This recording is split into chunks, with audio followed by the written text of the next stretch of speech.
Pria itu menyamar sebagai koki dan diam-diam menaruh obat pencahar ke dalam makanan. Ketika makanan disajikan kepada semua tahanan, keduanya dengan cepat bersembunyi di luar brankas penjara.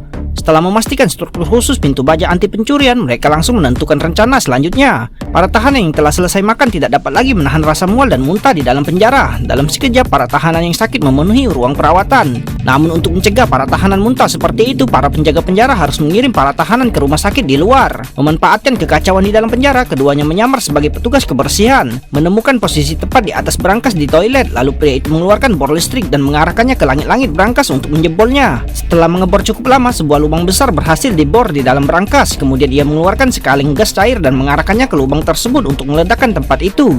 Saat itu rekan satu tim sudah memarkir mobil di tempat yang ditentukan dan mengaktifkan bom waktu di dalam mobil.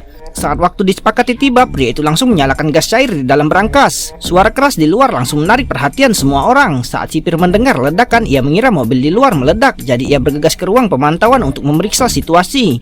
Tanpa ia sadari, brankas raksasa kedap suara itu telah terbuka karena tekanan udara yang kuat. Kemudian pria itu mengambil foto brankas dari sudut yang sama, lalu menghubungkan ponsel dengan jalur transmisi sinyal. Saat sipir melihat gambar brankas, pria itu sudah mengganti gambar video. Namun petugas berhati-hati dan meminta anak buahnya untuk memperbesar pengawasan. Namun tanpa diduga, gambar pengawasan tidak dapat diperbesar yang langsung membuat sipir menyadari keseriusan masalah tersebut. Namun saat ia bergegas ke brankas, ia menemukan bahwa emas senilai miliaran telah hilang. Jadi sipir segera memerintahkan orang untuk menjaga setiap pintu keluar penjara. Tanpa ia sadari, kedua pria pencuri menyamar sebagai dokter dan pasien. Namun saat sipir penjara melewati mereka, emas itu terjatuh.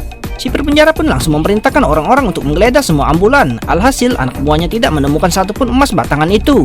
Namun saat sipir penjara kebingungan, tiba-tiba ia menemukan mobil yang bukan milik penjara. Demi mendapatkan kembali emas miliknya, sipir penjara mengejarnya sepanjang jalan. Tanpa ia sadari, inilah rencana pencuri untuk memancing mereka menjauh dari tempat tersebut. Saat rekan-rekannya membawa sipir penjara ke dalam gurun, pria itu membawa emas itu untuk dileburkan.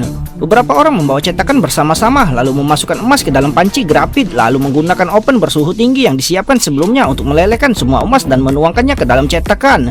Kemudian mereka mengecatnya dengan warna merah asli dan dengan dalih memperbaiki patung yang rusak.